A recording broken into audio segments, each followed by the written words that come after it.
Hey! Bonjour à tous. Aujourd'hui on se retrouve dans une vidéo qui va concerner pas mal de personnes, je pense, hommes, femmes et de tout âge, puisque comme le titre l'indiquait, on va parler de masques et des boutons que ça provoque. Bon bah du coup vous avez dû voir que ça y est, c'est obligatoire même à son bureau maintenant. Avant c'était vraiment que dans les endroits un peu collectifs.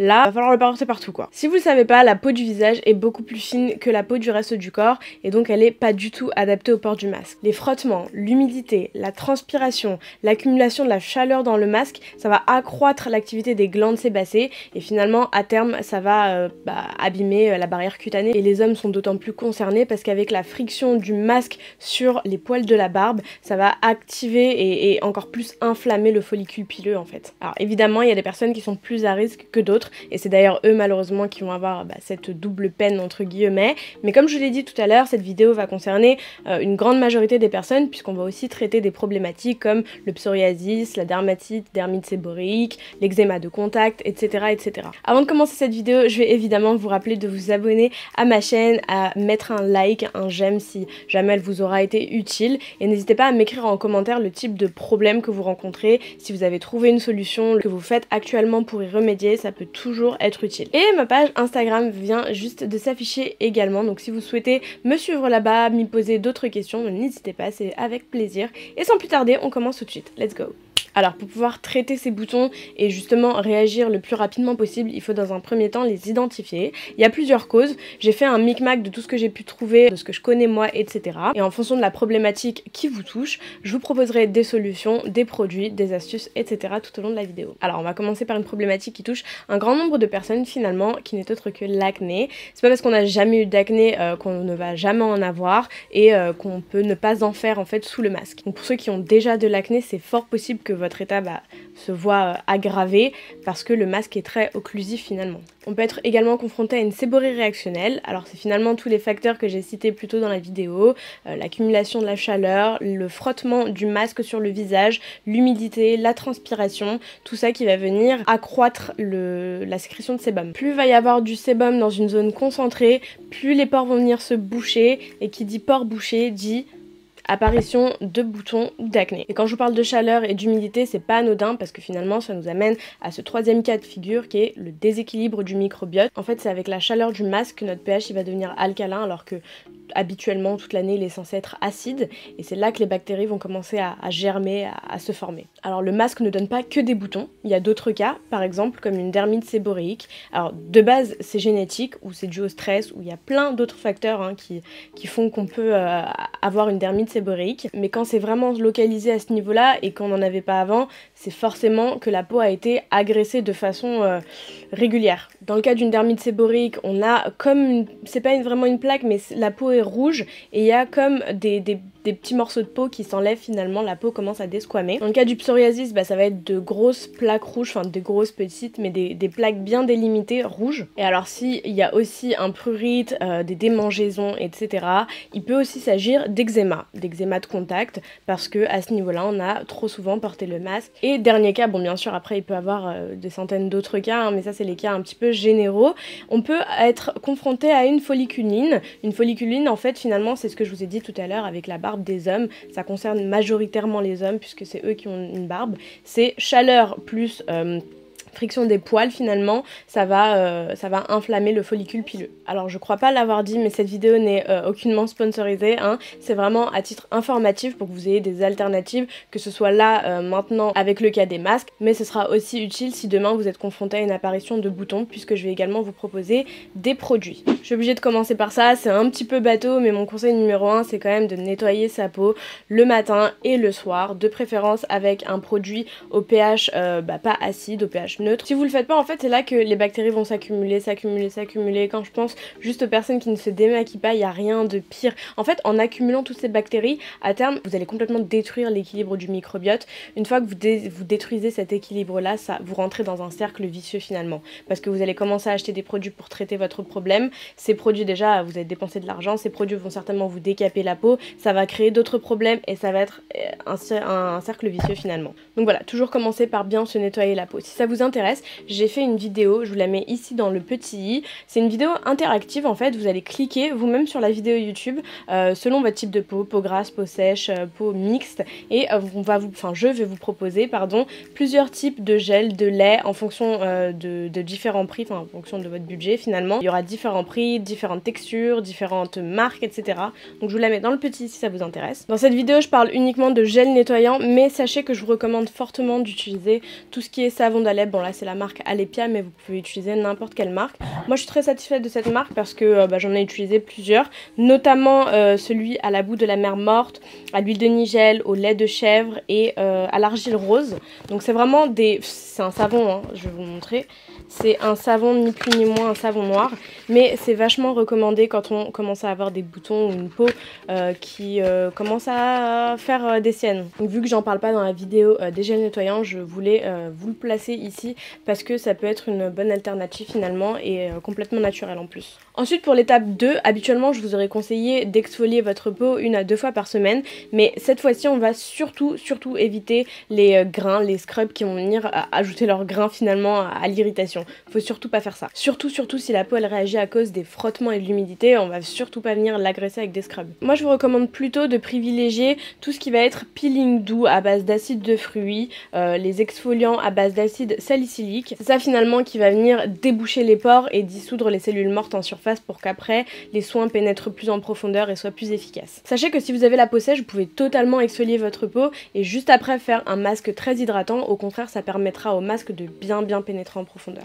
Après avoir nettoyé votre peau, donc vraiment sur une peau totalement propre avant votre sérum, votre crème hydratante, vous pouvez totalement venir appliquer ce qu'on appelle des actifs purs qui vont venir assainir en profondeur. Vous pouvez très bien le faire en cure sur 1 semaine, 2 semaines, 1 mois, 2 mois, ou vous pouvez l'utiliser uniquement quand vous avez une problématique qui se présente à vous. Par exemple là j'ai un actif pur à l'acide salicylique qui va vraiment complètement assainir le bouton, qui va venir le traiter, qui marche également très bien pour les points noirs. J'en ai un également au propolis pour les peaux à tendance acnéique, comme je l'ai dit. Si le masque vous crée de l'acné, ça agira très bien. Et alors si vous avez des boutons purulents par exemple, ou si vous avez déjà de l'acné et que vous en avez encore plus à cause du masque, mais par contre faut pas du tout que la peau soit irritée, hein. On parle juste de boutons. Vous pouvez totalement utiliser du zinc gluconate qui fonctionne très bien. Et alors personnellement j'utilise ces trois là en cas de boutons, en cas de problèmes qui se présentent à moi, et tout au long de l'année j'aime beaucoup utiliser l'acide citrique AHA qui fonctionne très bien pour les pores dilatés, pour déboucher les pores, les assainir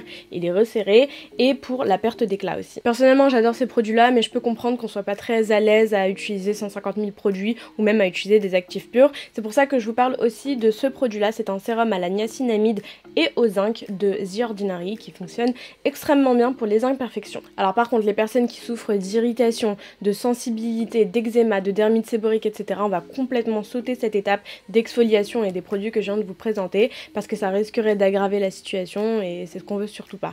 Là ce qu'on veut c'est vraiment apaiser et protéger. Ce qui me fait une transition mais magnifique pour mon troisième conseil qui est l'hydratation. Et ça concerne vraiment tout le monde. Vous pouvez choisir n'importe quelle crème hydratante tant qu'elle vous convient et qu'elle convient à votre type de peau. Que ce soit un gel, un fluide, peu importe, mais par contre on va complètement éviter les crèmes trop épaisses, trop riches. Ce qu'on conseille c'est d'hydrater un maximum. Le problème c'est que les gens comprennent ça à moitié et vont venir mettre des crèmes trop épaisses, trop occlusives et ça va encore plus boucher les pores et ça va faire encore plus de boutons. Personnellement ce que je recommande et ce que je trouve qui fonctionne le mieux c'est de garder l'hydratation tout au long de la journée et je vais vous montrer comment je fais. J'utilise ma crème hydratante matin et soir évidemment. C'est pas une crème trop riche, c'est pas une crème très légère non plus. C'est une crème normale mais c'est normal avec le masque ça s'en va au fur et à mesure de la journée. D'une part ça s'en va parce que ça se frotte et le masque, que ce soit les masques chirurgicaux en néoprène, en coton etc. ça absorbe énormément de produits, du coup ça nous dessèche. Donc j'ai ces deux produits là qui sont génialissimes, d'une part parce qu'ils sont hyper pratiques. Il y a deux formats, ça c'est les formats normaux, il y a aussi les formats voyage qui sont hyper pratiques à mettre dans le sac à main. Il y en a un c'est hydratation intense, c'est de la marque Dr Jart, Cicamist, voilà.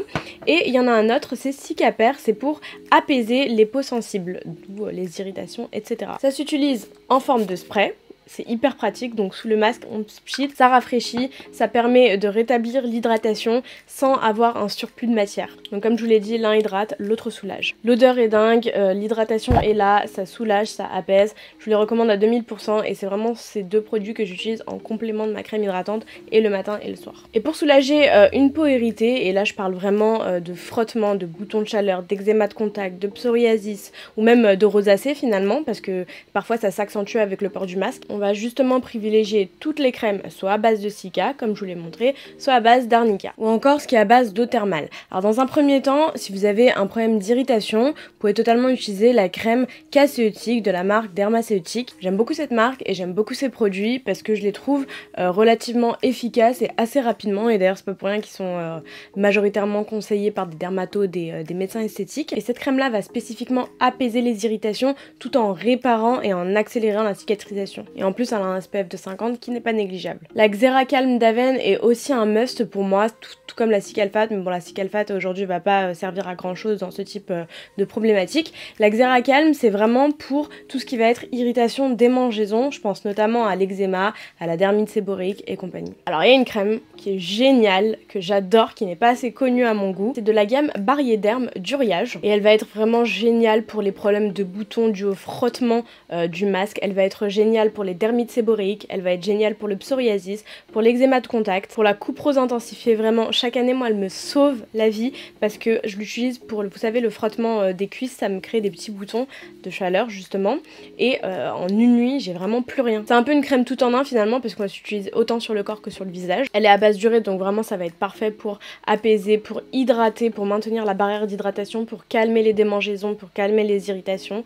Et elle existe aussi, enfin elle existe, il y a la gamme entière Barriederm, il y a aussi le gel qui est génialissime. Vous pouvez l'utiliser en complément ou à côté tout seul pour purifier et apaiser votre peau. Si par contre vous savez que c'est des petits boutons pas méchants qui sont voilà purulents mais qui sont, votre peau n'est pas irritée, vous n'avez pas de problème d'eczéma etc, vous pouvez totalement utiliser cette crème Light Ceutique de la marque Dermaceutique qui est à base de vitamine C et qui va totalement stimuler cette partie et régénérer, enlever l'excès de sébum etc, enfin réguler la peau tout simplement. Par contre attention, vu que c'est à base de vitamine C, on ne le mélangera surtout pas aux acides de fruits, donc AHA, que ce soit le peeling ou d'autres produits exfoliants. Ensuite, quatrième conseil, le maquillage. Évidemment je vois pas trop l'utilité puisqu'on voit pas le maquillage sous le masque, en plus c'est dégueulasse quand ça se colle au masque etc, c'est pas hygiénique, donc on va éviter de porter du maquillage sous un masque pour éviter l'apparition de boutons. Je parle vraiment des gens qui sont amenés à le porter 8 heures par jour tous les jours, hein. Si c'est une fois de temps en temps évidemment je pense pas que ça posera de problème,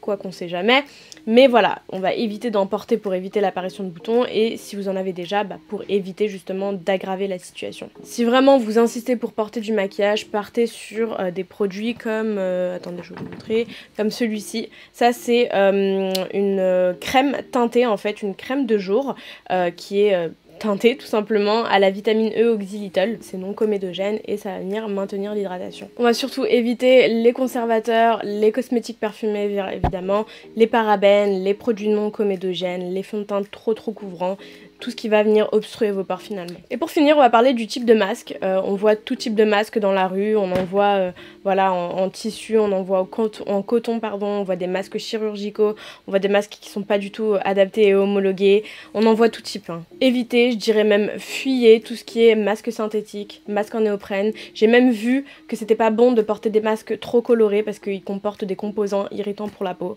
Enfin bref, tout ça on va éviter. Les masques en coton c'est déjà un petit peu mieux, mais le problème en fait, bon c'est cool pour la planète parce qu'on n'en change pas comme les masques chirurgicaux, mais ça absorbe vachement l'huile naturelle de la peau, le sébum de la peau, et ça dessèche énormément la peau. Si vous en avez la possibilité, privilégiez les masques en soie. Vous connaissez les vertus de la soie, des têtes d'oreiller en soie, des chouchous en soie, c'est très bon pour la peau, ça va pas assécher la peau, c'est très doux et agréable finalement. Par contre il faudra juste investir dans des filtres comme ça, enfin vous me direz à terme c'est moins cher, mais sinon ça protège pas du tout s'il n'y a pas de filtre. Faites attention à ce que ce soit bien homologué Covid-19 et surtout que la soie soit à l'intérieur, parce que si c'est des masques que esthétiques avec de la soie en extérieur et du coton à l'intérieur, ça n'a aucun intérêt. Et pour finir, les masques en plastique par contre faites attention parce qu'il y en a qui sont homologués, d'autres qui ne le sont pas.